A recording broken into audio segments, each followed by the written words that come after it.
नमस्कार श्रोते हो, एक व विज्ञानिशाची या आपल्या यूट्यूब चॅनलमध्ये आपणा सर्व श्रोत्यांचे अगदी मनापासून स्वागत. श्रोते हो, आज आपण ज्ञानेश्वरीच्या 3ऱ्या अध्यायातील 31च्या पुढील ओव्या घेऊयात. ओम नमो ज्ञानेश्वरा. या बोला श्री अच्युतू म्हणत असे विस्मतू, अर्जुना हा ध्वनी तू अभिप्राओ. जे बुद्धी योगू सांगता, सांख्या मत संस्था प्रकटली संभावता. प्रसंगे आम्ही तो उद्देशू ते नेनसी, म्हणून क्षोभलासी वायाची. तरी आता जाणे मॅची उक्त दोन्ही, अवधारी वीरश्रेष्ठा ये लोकी या दोन्ही निष्ठा. मजची पासोनी प्रगटा आनंद सिद्धा. ऐकू ज्ञान योगू म्हणिजे, जो सांखी अनुष्ठीजे.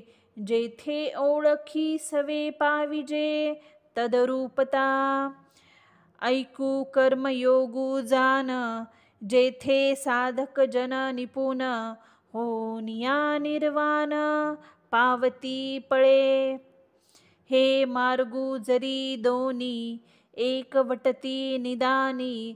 जैसे सिद्ध साध्य भोजनी, तृप्ती एक. का पूर्वा पार सरिता, भिन्न दिसती पाहता. मंग सिद्ध मिळणी ऐक्यता, पावती शेखी. तैसे दोन्ही मते सुचती एका कारणाते. परी अपासित ते योग्याते, आधीन असे. देखे उत्पलना सरिसा, पक्षी फळासी झोंबे जैसा.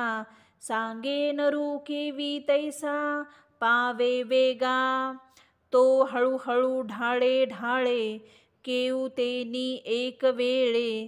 तया मार्गेचे नियाबळे, निश्चित ठाकी.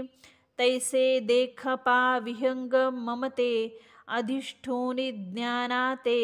सांख्या साध्य मोक्षाते आकळिती. येर योगिया कर्माधारे, विहितसे निराचारे. पूर्णता अवसरे पावते मती. या ओव्यांचे निरूपण करताना माऊली इथे म्हणतात,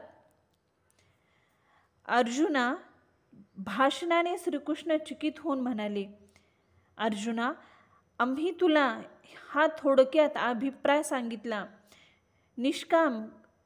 निष्काम कर्मयोग सांगत असताना प्रसंगाने सहजच ज्ञान मार्गाचीही व्यवस्था स्पष्ट केली. परंतु तू हेतू न जाणता उगीचच मनात राग धरला आहेस. अरे, हे दोन्हीही मार्ग मीच सांगितलेले आहेस, हे ध्यानात ठेव. हे वीरश्रेष्ठा, हे दोन्हीही मार्ग या लोकी माझ्यापासून प्रकट झाले आहेत व ते अनादिकालापासून तसेच चालत आलेले आहेत. त्यापैकी ज्याचे ज्ञानी लोक आचरण करतात त्याला ज्ञानयोग म्हणतात. त्यांच्या परिचयाबरोबर परमात्मा स्वरूपाशी तन्मयता प्राप्त होते. दुसरा तो कर्मयोग समज, जेथे साधक लोक निशांत होऊन परमगतीला पावतात, परंतु ते कालांतराने पावतात. हे मार्ग तर 2 आहेत, परंतु ते शेवटी एकाच ठिकाणी येऊन मिळतात.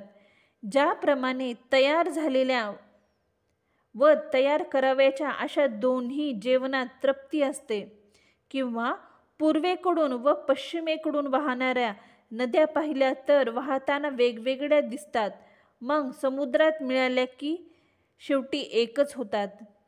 अगदी त्याचप्रमाणे ज्ञानयोग व कर्मयोग हे मार्ग जरी 2 आहेत, तरी त्या दोन्हींचे साध्य एकच आहे, पण त्याचे आचरण करणाऱ्याच्या योग्यतेवर अवलंबून आहे.